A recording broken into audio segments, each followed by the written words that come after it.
Hello guys, for today's video guys, magagawa tayo ng mixtures na solution natin ay olive oil for gallstone.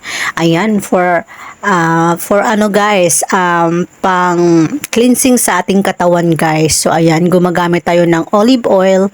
So ayan guys, yung olive oil natin guys is kahit anong olive oil guys, pwede natin gamitin.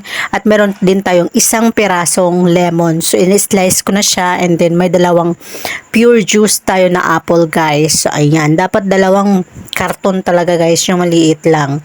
And then meron din tayong bote para i-shake natin dyan yung ating mixtures. So ayan guys, magsisimula na tayong mag-mix ng ating kakailanganin sa ating solution.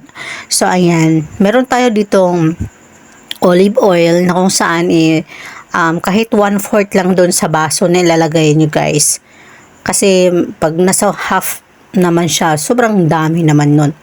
Ayan guys, itatansya-tansya nyo lang yung kung anong kadami ng olive oil na ilalagay nyo. So ganyan yung akin guys, nasa 1/4 talaga siya nasa baso. And then ayun guys, ayun, di ba? Medyo madami na yan. So okay lang yan. Kasi gano'n naman talaga, dapat marami yung oil kaysa doon sa lemon juice.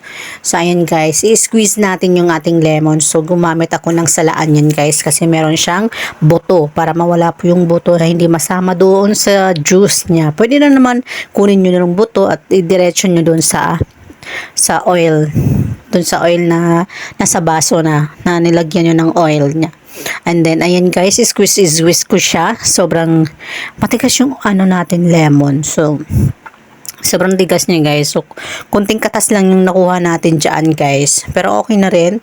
Malalasahan mo rin naman yung kanyang pagkamaasim. So ayan, piga ng piga ka, piga. So ayan, ipinipiga na ang pangalawang slice. So ayan guys, sobrang talagang i-squeeze mo talaga siya ng maayos para lumabas yung So ayan guys, kakailanganin din natin sa ating katawan na mag-cleansing kahit minsan lang, para iwas naman sa mga sakit-sakit like gallstone. So ayan guys, mahirap na yon pag hindi natin maagapan.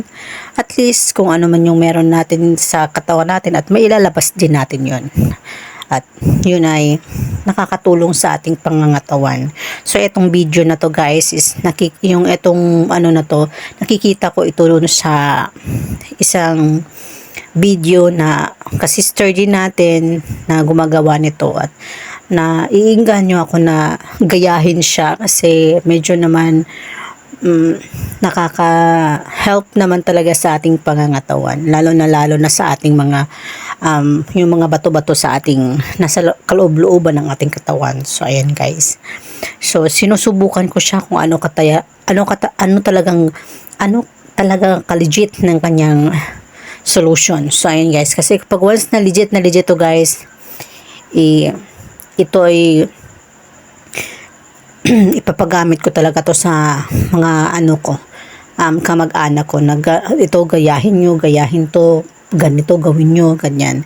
Kasi gusto ko once na sumubok ako ng isang produkto, dapat subok ko na rin talaga para malalaman ko kung ano yung resulta.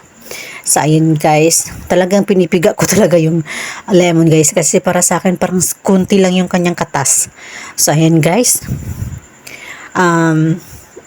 so hanggang guys, tapos na natin mag-squeeze ng lemon. So hiniwalay ko siya guys para makita nyo ang kanyang solution, kung ano yung kinalalabasan. So ayan yun guys, yung oil atin at saka lemon. So ngayon, ipo-pour na natin to dito sa ating bottled water. So ayan, wala siyang tubig guys ha, as in empty siya guys. So nilagyan ko na siya ng lemon, and then sinunod ko na rin yung oil. So ayan, ang purpose kasi dyan guys, kasi para ma-shake mo siya ng maayos. So ayan guys, diba, kung ganyan kadami yung iinumin mo guys, ewan ko na lang kung hindi mag-aalboroto yung tiyan mo. So ayan guys, O, di ba? Yan, mixtures. Alog-alog. So, ayan. Inaalog-alog na. Minekos-mekos na, guys. So, ayan, guys. O, di ba? Ayan. So, gumawa ako niyan bago ako kakain kasi para diretso-diretso na. Wala na akong gagawin para yung ating gagawin na pang health benefits sa ating katawan is tuloy-tuloy yung ating gagawin para hindi tayo putol-putol. So, ayun guys, o diba, ganyan yung itsura niya guys, pag once na, yan, inamoy ko siya, iba-iba yung amoy niya, para hindi ko matake. Pero ayan guys, kahit na, subukan natin na, wala namang mawawala, kung hindi lang din naman ito lason. So, ayan guys.